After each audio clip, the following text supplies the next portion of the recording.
Stotram. Good morning, everyone. First of all, I would like to give thanks to the Lord because He has been faithful to each one of us who are here.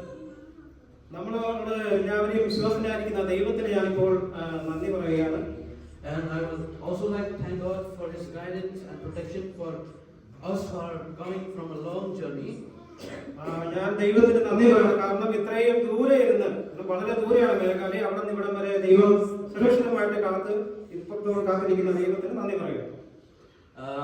I would also like to thank Pastor who is giving me the chance or this opportunity that I can share the word of God. ദൈവത്തിന്റെ വചനം പങ്കുവയ്ക്കുവാൻ എന്നെ ഇതിനെ സഹായിച്ച ഇവിടുത്തെ പാസ്റ്ററിന് എന്റെ നന്ദി ഞാൻ രേഖപ്പെടുത്തുന്നു. So I will just give a short introduction for myself. ഞാൻ എന്നെ തന്നെ നിങ്ങൾക്ക് പരിചയപ്പെടുത്താം. My name is Ferikson Melimumang. I am from Italia and I stay at Mawai Shillong. മേഘാലയയുടെ തലസ്ഥാനമാണ് ഷീലോങ്ങിലെ ഒരു ഗ്രാമത്തിൽ താമസിക്കുന്നതാണ്. ഇദ്ദേഹത്തിന്റെ പേര് ഫെറിക്സൺ. And I am from the Church of Christ at Mawai. Moulay എന്ന് പറഞ്ഞ ഒരു പ്രവിശ്യയിലെ ചർച്ച് ഓഫ് ക്രൈസ്റ്റിന്റെ വിശ്വാസികളാണ്. And we have 3 siblings. എനിക്ക് 3 സഹോദരങ്ങളുണ്ട്. And I'm the elder one. ഞാനാണ് മൂത്തത്. And I have 1 small brother and 1 small sister. എനിക്കൊരു സഹോദരനും ഒരു സഹോദരിയും ഉണ്ട്. And also I have my father and my mother. എൻ്റെ അച്ഛനും അമ്മയും ഓടൊപ്പം ഞങ്ങളെല്ലാം സുഖമായിട്ട് അവിടെ താമസിക്കുന്നു. Okay, that is my introduction. So now let us move ahead to this message. So before we move ahead to this message, let us bow down to God in prayer. അപ്പോൾ ഈ പ്രസംഗത്തിലേക്ക് കടക്കുന്നതിന് മുമ്പായിട്ട് നമുക്ക് പ്രാർത്ഥിക്കാം. Heavenly gracious Father, Lord, we are so grateful for this beautiful morning that you have given us, Lord, that we can be able to wake up from our bed and also, Lord, to come in this place of worship, praise and worship and glorify your name, Lord. And also, Lord, at this time, as we're going ahead to this message from your word, Lord, I pray that you will be with each one of us, and especially for me, Lord, who will be standing here, Lord, sharing your word. I pray that you will be with me. Let the Holy Spirit lead me, Lord, as I am sharing the word, Lord. And also, Lord, let this message be a blessing to me and to each one of us, Lord, who are here present, worshiping you and praising you, Lord. And all these I ask in your hands, now and forever, Lord. Amen. Amen. So, the topic that I would like to share in this morning is the path or the way of the righteous. നീതിമാന്റെ പാത അല്ലെങ്കിൽ നീതിമാന്റെ മാർഗം എന്നുള്ള വിഷയത്തെക്കുറിച്ചാണ് ഇന്ന് ഞാൻ നിങ്ങളോട് പങ്കുവയ്ക്കാൻ പോകുന്നത്. Why I would like to choose this topic or this subject this morning? Because it is because that when we look in these days, our Christians, they are living in a different way. ഈ വിഷയം ഞാൻ എടുക്കുവാനുള്ള കാരണം ഇന്നത്തെ രീതിയിൽ ക്രിസ്ത്യാനികൾ വ്യത്യസ്തമായ രീതിയിലാണ് ജീവിക്കുന്നത്. And one of the characteristics of Christianity today is that they are involving in evil or they walk in the path of the wicked. ഇന്നത്തെ ക്രിസ്ത്യാനികളുടെ സവിശേഷതകളെ കുറിച്ച് പറയുകയാണെങ്കിൽ അവര് ജീവിക്കുന്നത് ദുഷ്ടന്മാരുടെ അല്ലെങ്കിൽ മോശമായ ആൾക്കാരുടെ ഒരു ജീവിത ശൈലിയാണ് അവർ പിന്തുടരുന്നത്. So therefore, as Christians, we need to live according to God's will. അപ്പൊ നമ്മള് ക്രിസ്ത്യാനികളായിരിക്കുന്ന നമ്മള് ദൈവത്തിന്റെ ഹിതപ്രകാരം അല്ലെങ്കിൽ ദൈവത്തിന്റെ ഇഷ്ടപ്രകാരമാണ് ജീവിക്കുന്നത്. When we talk about this topic, the path of the righteous, Daniel was, when we look from the life of Daniel, he was one of the best examples that we can look when we talk about this topic. അപ്പം നീതിമാൻ അല്ലെങ്കിൽ ദൈവത്തിന്റെ നീതിമാനായ ദാനിയേലിനെ കുറിച്ചാണ് നമുക്കിത് ഒരു ഉദാഹരണമായിട്ട് എടുക്കാൻ പോകുന്നത്. അതാണ് ഈ ടോപ്പിക്. അപ്പൊ നമ്മളിത് ഇതില് ദാനിയേൽ എന്ന വ്യക്തിയുടെ ഉദാഹരണം നമ്മൾ എടുക്കണം. ദാനിയേലിനെ ഉദാഹരണമായിട്ട് എടുത്താണ് ഇന്നത്തെ പ്രസംഗം നമ്മൾ ചെയ്യുന്നത്. When we see in the book of Daniel chapter 6 and from verse 1 onwards, Daniel 6-ാം അധ്യായം 1 മുതൽ നമ്മൾ വായിക്കുകയാണെങ്കിൽ കാണാൻ സാധിക്കുന്നത്, we see that time was the time that King Darius was ruling that time. അപ്പോൾ ആ സമയത്ത് ഡാരിയസ് എന്ന് പറഞ്ഞ ഒരു രാജാവാണ് അവിടെ ഭരിച്ചുകൊണ്ടിരുന്നത്. And during his reign, he chooses 120 princes or prince. അദ്ദേഹത്തിന്റെ രാജവാഴ്ചയിൽ അദ്ദേഹം 120 പ്രഭുക്കന്മാരെ തിരഞ്ഞെടുത്താണ് നമ്മൾ കാണുന്നത്. who will be over the kingdom. അപ്പൊ അത് രാജ്യത്തിന്റെ ഭരണങ്ങളെ നിയന്ത്രിക്കുന്നത് ഈ 120 പേരാണ്. Apart from those 120 princes, they also have 3 administrators who are over them. അപ്പൊ ഇവർക്ക് മീതെ അല്ലെങ്കിൽ ഇവർക്ക് മുകളിൽ ഇവരെ ഭരിക്കുവാൻ തക്കവണ്ണം 3 പേരെ തിരഞ്ഞെടുത്താണ് കാണാൻ സാധിക്കുന്നത്. And Daniel was one of those administrators. അപ്പോൾ ദാനിയേൽ ആ 3 പേരിൽ ഒരാളാണ്. I think most of you have remembered the story which we can found in Daniel the book of Daniel chapter 6. In this chapter, we see that during the reign of this king and with those administrators, they were bringing one decree, which is okay. Let us turn from the book of Daniel, chapter 6. അപ്പോൾ ഇതിനെക്കുറിച്ച് വളരെ വിശദമായിട്ട് ദാനിയേലിന്റെ പുസ്തകം പ്രവാചകൻ ദാനിയേലിന്റെ പുസ്തകം 6-ാം അധ്യായത്തിലാണ് ഇത് വിശദീകരിക്കുന്നത്.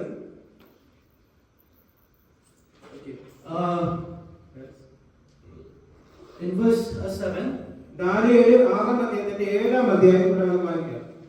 രാജാവെ 30 ദിവസത്തേക്ക് തിരുമേനിയോടല്ലാതെ യാതൊരു ദേവനോടോ മനുഷ്യരോടോ ആരെങ്കിലും അപേക്ഷ കഴിച്ചാൽ അവനെ സിംഹങ്ങളുടെ ഗുഹയിൽ ഇട്ടുകളയുകയും എന്നൊരു രാജനിയമം നിശ്ചയിക്കുകയും ഖണ്ഡിതമായൊരു നിരോധനം കൽപ്പിക്കുകയും ചെയ്യണമെന്ന് രാജ്യത്തിലെ സകല അധ്യക്ഷന്മാരും സ്ഥാനപതികളും പ്രധാന ദേശാധിപന്മാരും മന്ത്രിമാരും ദേശാധിപന്മാരും കൂടി ആലോചിച്ചിട്ടുണ്ട്. അപ്പോൾ ഇവിടെ പറയപ്പെടുന്ന കാര്യം, അതായത് രാജാവ് ഒരു കൽപ്പന പുറപ്പെടുവിക്കുകയാണ്. അപ്പൊ ഈ രാജശാസനം എന്ന് പറഞ്ഞാല് അവര് അതായത് എന്തെങ്കിലും പറഞ്ഞു കഴിഞ്ഞാല് അത് പാലിക്കാത്തവർ സിംഹത്തിന്റെ ഗുഹയിൽ കൊണ്ടിട്ട് അതാണ് അവരുടെ ശിക്ഷ. അപ്പൊ ആ പ്രമാണം, ആ കൽപ്പന ഇവിടെ ദാരിയസ് രാജാവ് അവിടെ പുറപ്പെടുവിച്ചിരിക്കുകയാണ്. That was the rule or the decree that was put, that whoever pray to any god or to any other human beings except to the king will be thrown into the lion's den. രാജാവിനെ ഒഴികെ വേറെ ആരെങ്കിലും ആരാധിക്കുകയാണെങ്കിലും അല്ലെങ്കിൽ വ്യക്തിയോ എന്തിനെങ്കിലും ആരാധിക്കുകയാണെങ്കിൽ അവരെ പിടിച്ച് ജയിലില് അല്ലെങ്കിൽ ഈ സിംഹത്തിന്റെ ഗുഹയിലേക്ക് ഇട്ടുകളയും. കാരണം രാജാവിനെ മാത്രമേ അവിടെ ആരാധിക്കാവുള്ളൂ എന്ന നിയമം ദാരിയസ് കൊണ്ടുവരും.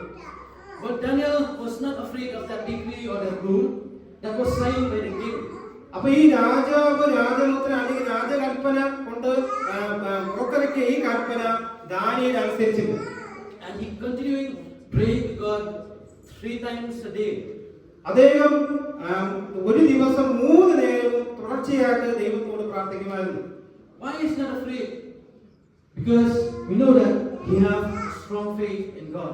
എന്തുകൊണ്ടാണ് ദാനിയേൽ ഇപ്പൊ ഈ രാജാവിന്റെ കൽപ്പന ഒന്നും അനുസരിക്കാതെ ഇങ്ങനെ പ്രാർത്ഥിച്ചുകൊണ്ടിരുന്നത്? പക്ഷേ അദ്ദേഹത്തിന് ദൈവത്തോടുള്ള വിശ്വാസമാണ്. This is one of the example for us also as Christians.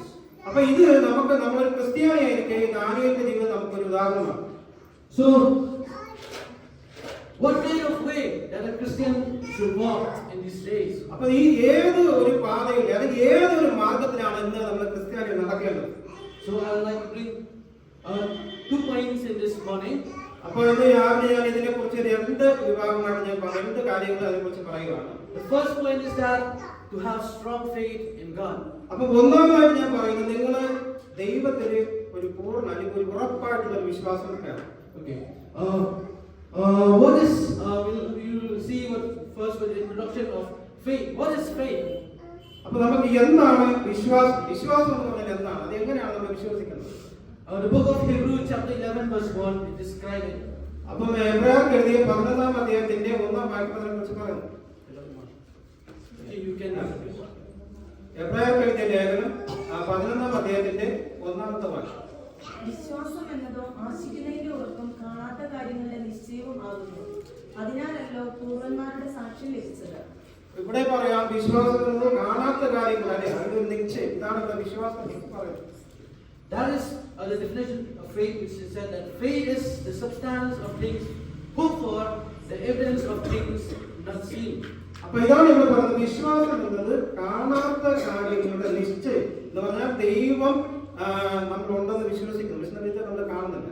അപ്പൊ അത് നമുക്ക് ഉറപ്പായിട്ട് നമ്മളത് ഫീൽ ചെയ്യുന്നു. അപ്പൊ അതാണ് ഇവിടെ അത്തരത്തിൽ ഇവിടെ പറയുന്നത്, കാണാത്ത കാര്യങ്ങളുടെ നിശ്ചയം, അതാണ് വിശ്വാസം. Example like when we in our life we won't know what will happen in the days to come, but we have trust in the Lord. That is faith. അതായത് ഇനി വരുന്ന കാലത്ത് എന്തൊക്കെ നമുക്ക് സംഭവിക്കും എന്ന് നമുക്ക് ആർക്കും അറിയത്തില്ല. പക്ഷെ നമ്മൾ എന്ത് ചെയ്യുന്നു? നമ്മൾ ദൈവത്തിൽ വിശ്വസിക്കണം. അല്ലെങ്കിൽ നാളെ എന്ത് സംഭവിക്കും നമുക്ക് അറിയത്തില്ല. പക്ഷേ നമ്മൾ ഉറച്ച വിശ്വാസത്തിൽ ഒരു ആശ്രയം ദൈവത്തിൽ നമുക്കുണ്ട്. When we look at the life of Job, which we can find it in the book of Job itself. അതുപോലെ തന്നെയാണ് മറ്റൊരു വ്യക്തി എന്ന് പറഞ്ഞാൽ ഇയ്യോബ്.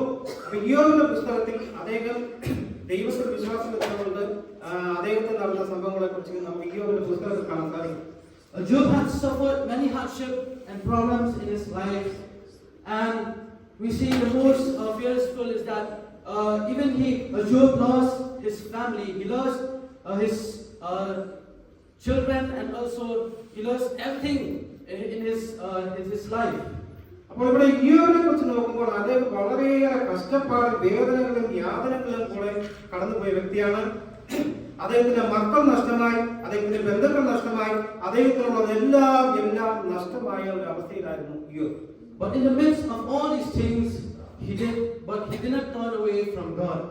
അപ്പോൾ ഇത്രയേറെ കഷ്ടതകൾ ഉണ്ടായിട്ടും അദ്ദേഹം ദൈവത്തെ വിട്ടു പോയില്ല, ദൈവത്തിൽ ഉറച്ചു നിന്നു. And he remained faithful to God even in the midst of many trials and problems that he faced in his life. ഇത്രയേറെ പ്രയാസങ്ങളും പ്രതിസന്ധികളും ഉണ്ടായിരുന്നതായ അതിന്റെ നടുവിൽ പോലും അദ്ദേഹം ഒരിക്കലും ദൈവത്തെ കൈവിട്ടില്ല, ദൈവത്തെ മുറുകെ പിടിച്ചുകൊണ്ടിരിക്കുക. This is an example for us as Christians too, that even though we face any problems or trials or any circumstances in our life, we should never forget that we should always put our faith in God. അപ്പോൾ ഈ ഇയ്യോബിനെ ഒരു ഉദാഹരണമായിട്ട് എടുത്തുകൊണ്ട് ജീവിതത്തിലെ പ്രയാസങ്ങളും പ്രതികൂലങ്ങളും കഷ്ടതകളും വേദനകളും ഇങ്ങനെ വരുന്നതായ ഈ ഞെരുങ്ങിയ അവസ്ഥയിൽ ഇടയിൽ നിന്നുകൊണ്ടും ദൈവത്തെ മുറുകെ പിടിച്ചുള്ള വിശ്വാസം നമുക്ക് ഓരോരുത്തർക്കും ആവശ്യമാണ്. But sometimes in our life, when we face just a small problem, we usually put question to God by asking, why this happened to me and why good things never happen to me. That is the thing that we usually put a question to God.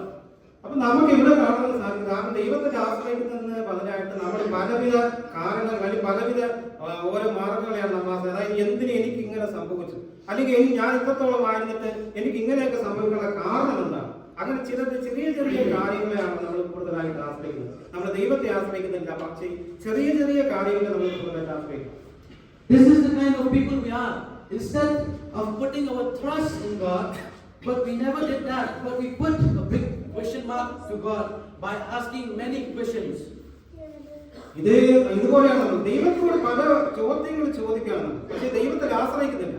പലവിധ പ്രശ്നങ്ങൾ നമുക്ക് വരുന്ന വേദനകൾ, സങ്കടങ്ങൾ, അല്ലെങ്കിൽ നമുക്ക് വരുന്ന പ്രയാസങ്ങൾ, അതിനെ ചോദ്യം എന്തുകൊണ്ട് നമുക്കിത് വരുന്നു എന്നുള്ള ചോദ്യമാണ് നമ്മൾ ഉന്നയിക്കുന്നത്. പക്ഷെ നേരെ മറിച്ച് ദൈവത്തിൽ നമ്മൾ ആരും ആശ്രയിക്കുന്നില്ല. And that's not good for Christians to be. We who are already Christians, or we can say a follower of Christ, we should always remember to put faith or trust in the Lord in any problems or in any circumstances or any trials that are in our life. അപ്പോൾ യേശുക്രിസ്തുവിനെ അനുഗമിക്കുന്ന നമ്മൾ ജീവിതത്തിൽ എന്ത് പ്രയാസങ്ങൾ പ്രതികൂലങ്ങൾ വന്നാലും അവற்றைയെല്ലാം നമ്മൾ മാറ്റിയിട്ട് ദൈവത്തിൽ ആശ്രയിക്കണം. So that is the first point that I would like to share, to have strong faith in the Lord. അതാണ് എനിക്ക് ആദ്യമായി നിങ്ങളോട് പറയാനുള്ളത്. ദൈവത്തിൽ നിങ്ങൾ ഉറച്ച ഒരു വിശ്വാസം നിങ്ങൾക്ക് വേണം. So the second point is that the way the Christian should walk is to please God. അപ്പം അടുത്ത രണ്ടാമത്തെ പോയിന്റാണ് ഞാൻ പറയുന്നത്, നമ്മൾ നടക്കേണ്ട വഴി അല്ലെങ്കിൽ മാർഗം, നമ്മുടെ മാർഗം എന്ന് ദൈവത്തെ പ്രസാദിപ്പിക്കാനുള്ള മാർഗമായിരിക്കും. You see in the Word of God, quote from the Old Testament and from the New Testament, we see that many servants of God, they do the things which pleases God. We see that when we see one man who is his name is Joseph, who is the son of Jacob. He also was one of the man who walked in a way which pleases God. അപ്പം Joseph എന്ന് പറഞ്ഞാൽ അദ്ദേഹത്തിന്റെ വിശ്വാസത്തെ കുറിച്ച് നമുക്കറിയാം. അദ്ദേഹം ദൈവത്തിന്റെ പാതയിൽ അല്ലെങ്കിൽ ദൈവത്തെ ആശ്രയിച്ച ദൈവത്തിനെ പ്രസാദിപ്പിക്കുവാൻ വേണ്ടി അല്ലെങ്കിൽ ദൈവപ്രസാദം അനുസരിച്ച് ജീവിച്ച ഒരു വ്യക്തിയായിരുന്നു ജോസഫ് എന്നത്. In his life, we see that he faced many problems, he faced many trials, and we see, but in those trials, he never turned away from God, but he always do the things which pleases God. അപ്പൊ ഈ പഴുതൂർ യോസഫിനെ നമുക്കെന്നെ അറിയാം. യോസഫിനെ പൊട്ടക്കിന്റെ കേട്ട കഥകളാണ്, അതാണ് ഇദ്ദേഹം ഉദ്ദേശിക്കുന്നത്. അപ്പോൾ അത്രയും യോസഫിനെ പറഞ്ഞ യോസഫിനെ അപ്പൊ ആ അത്രയും പ്രതിസന്ധിയും അദ്ദേഹം ദൈവത്തിനെ പ്രസാദിപ്പിക്കുവാൻ വേണ്ടിയുള്ള പ്രവർത്തനങ്ങൾ ഇട്ടു. അദ്ദേഹം ദൈവപ്രസാദത്തിന് യോജ്യമായ പ്രവർത്തികൾ ചെയ്ത് ജീവിച്ചു എന്നാണ് നമ്മൾ കാണാൻ സാധിക്കുന്നത്. Another man is Noah. He walked in a way which pleases God. അടുത്തതായിട്ട് നമ്മൾ നോഹയെ കുറിച്ച് കാണും. നോഹയും ദൈവത്തെ പ്രസാദിപ്പിക്കാനുള്ള വഴിയിലാണ് നടന്നത്. I hope you remember while he was building the ark, and those people, they mock him and they tease him, but he never listened to them, but he do the things which God asked him to do, which is pleasing God. നോഹയെ കുറിച്ച് നമുക്കറിയാം. അദ്ദേഹം പെട്ടകം പണിതു. അപ്പൊ ആ കാലത്ത് ദൈവം ലോകത്തെ നശിപ്പിക്കാൻ തീരുമാനിച്ചപ്പോൾ പെട്ടകം പണിത് ആ പെട്ടകത്തിലേക്ക് ആൾക്കാരെ കയറ്റാൻ വേണ്ടി പെട്ടകം പണിതപ്പോൾ ഒരുപാട് പേര് അദ്ദേഹത്തിനെ കളിയാക്കി. ചിലരൊക്കെ വഴക്കം പറഞ്ഞിട്ട് അല്ലെങ്കിൽ കണ്ടപ്പോൾ മോശമായിട്ടുള്ള അഭിപ്രായങ്ങളൊക്കെ പറഞ്ഞു. പക്ഷേ അദ്ദേഹം ദൈവത്തെ പ്രസാദിപ്പിക്കുന്നതിൽ നിന്നും ഒട്ടും പിന്മാറിയില്ല. ദൈവത്തെ പ്രസാദിപ്പിക്കുന്ന കാര്യങ്ങൾ മാത്രമാണ് അദ്ദേഹം ചെയ്തുകൊണ്ടത്. But in our life, we usually love to do the things that pleases ourselves, but we often forgot God who is beside us.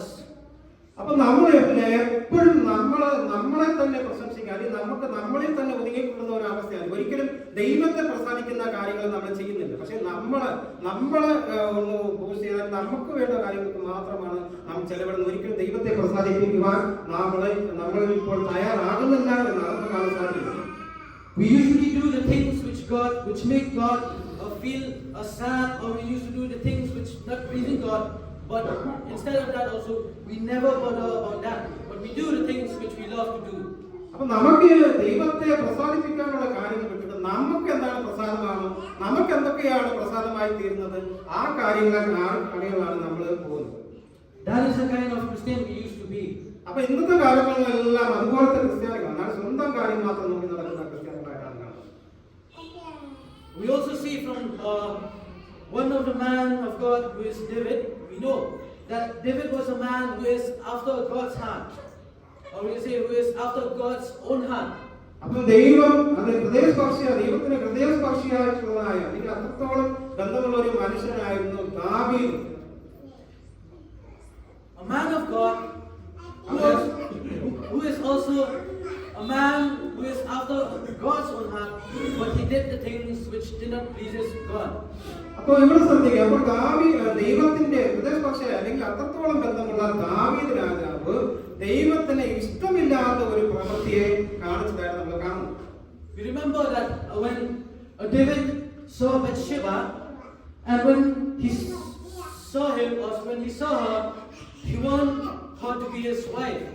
And when he wanted to be his wife, and we know that Bathsheba was the wife of Uriah, and David wanted to kill Uriah by putting him in the place where the war was very serious, so that the Philistia will get to kill Uriah.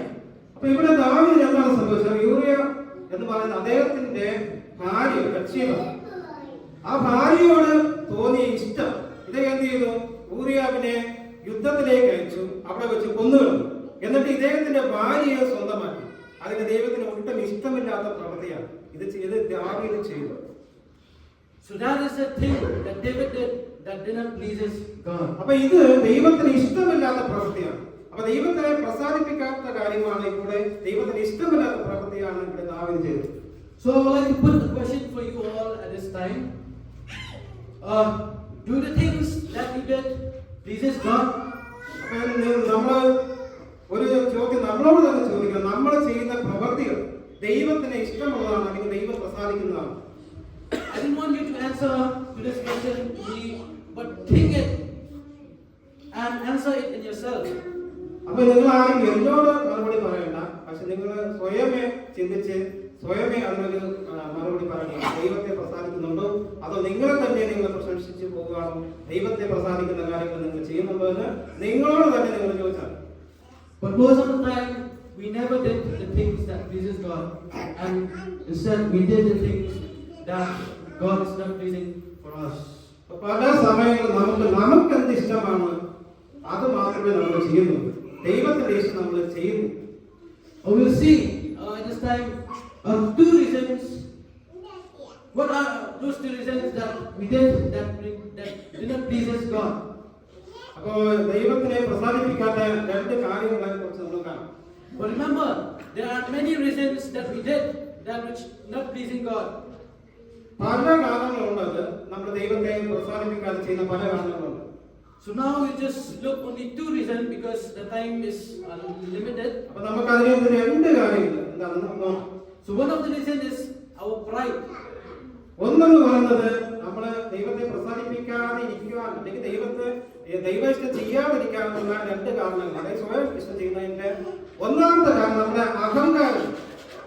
We see Lucifer, who is one of the archangel of God, he also because of pride he fall down. God he kicked him down from heaven. അപ്പൊ ദൈവത്തിന്റെ ദൂതനെ ആർക്കേണ്ടതെന്ന് പറയുന്ന പ്രധാന ദൂതന്മാരിൽ ഒരാളായിരുന്നു Lucifer. അപ്പൊ ആ Lucifer ദൈവത്തിന് ഇഷ്ടമില്ലാത്ത പ്രവൃത്തി ചെയ്തു സ്വയം അഹങ്കരിച്ചതുകൊണ്ട് അവനെ ചവിട്ടി താഴ്ത്തിയെന്നാണ് നമ്മളോട് കഥയും നമ്മൾ ചവിട്ടിക്കുന്നത്. Pride was one of the character which God really hated. അപ്പൊ അഹങ്കാരികളെ ദൈവം വെറുക്കുന്നു നമ്മൾ കാണുന്നു. ദൈവം വെറുക്കുന്ന ഒരു പ്രവൃത്തിയാണ് അഹങ്കാരം. And many we can see in the Bible that because of pride God shot them down. അപ്പൊ അനേകം പേരെ ദൈവം ശിക്ഷിച്ചതാണ്. അഹങ്കാരത്തിന്റെ കാരണം കൊണ്ട് അനേകം പേരെ ദൈവം ശിക്ഷിച്ചാണ് നമ്മൾ കാണാൻ സാധിക്കുന്നത്. Also Solomon he wrote in the book of Proverbs chapter 16 verse 18. പ്രവചനവാക്യങ്ങൾ 16-ാം അധ്യായത്തിന്റെ 18-ാം വാക്യം മുമ്പായി 16-ാം അധ്യായത്തിന്റെ 18-ാം വാക്യം.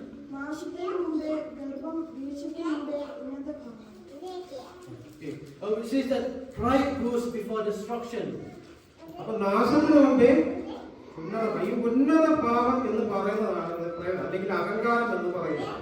So most of the time we as Christians we usually boast ourselves that some of us we boast due to our you can say due to our position, that we have a high position, then we boast ourselves that we are in the top. But remember that we as Christians we should always humble ourselves.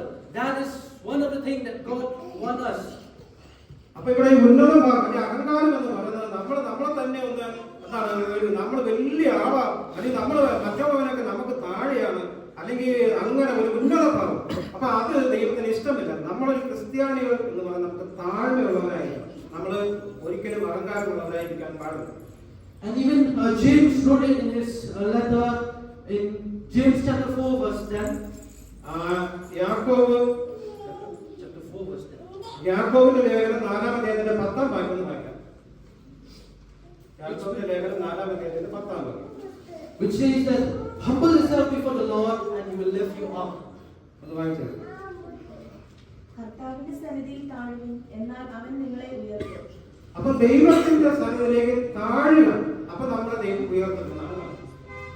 So we as Christians we should always humble ourselves.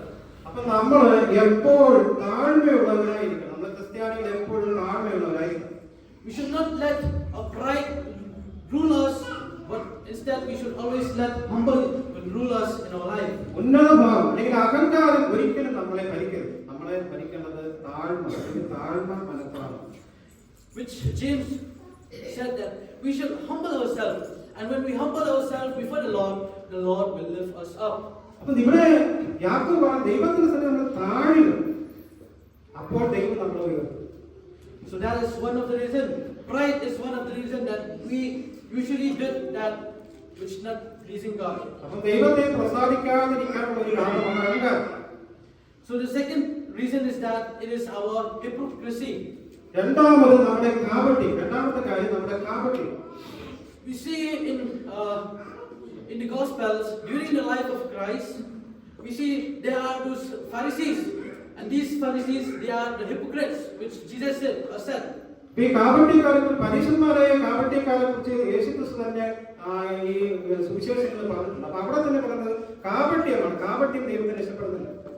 And they usually pretend to be true worshippers or true servant of God. അപ്പൊ അവർ ചിന്തിക്കുന്നതാണ് അവരാണ് ദൈവത്തിന്റെ അടുത്തുള്ളവർ, അല്ലെങ്കിൽ യഥാർത്ഥ ആരാധകര്, ദൈവത്തിന് അടുത്തിരിക്കുന്നവരാണ് ഈ പരീശന്മാർ എന്നുള്ള ഒരു അഹങ്കാരം അവർക്കുണ്ടായിരുന്നു. But inside their heart there is hypocrisy. അപ്പൊ അവർ പുറമേ അങ്ങനെ പറഞ്ഞെങ്കിലും അകമേ അവര് കാപട്യമുണ്ട്. So this is one of the reason why Christians usually have in these days. അപ്പൊ ഇതാണ് ഇന്നത്തെ ക്രിസ്ത്യാനികളുടെ ഒരു രീതി എന്ന് പറയുന്നത്. ഇന്നത്തെ പല ക്രിസ്ത്യാനികളും ഈ പരീശന്മാരെ പോലെ കാപട്യമുള്ളവരാണ്. കാരണം അവര് പുറമേ പറയുന്നതല്ല അകമേ അവർക്ക് വിശ്വാസങ്ങളുടെ കാര്യമൊന്നും കാണത്തില്ല. അതാണ് കാപട്യം അല്ലെങ്കിൽ ഹിപ്പോക്രസി എന്ന് പറയുന്നത്.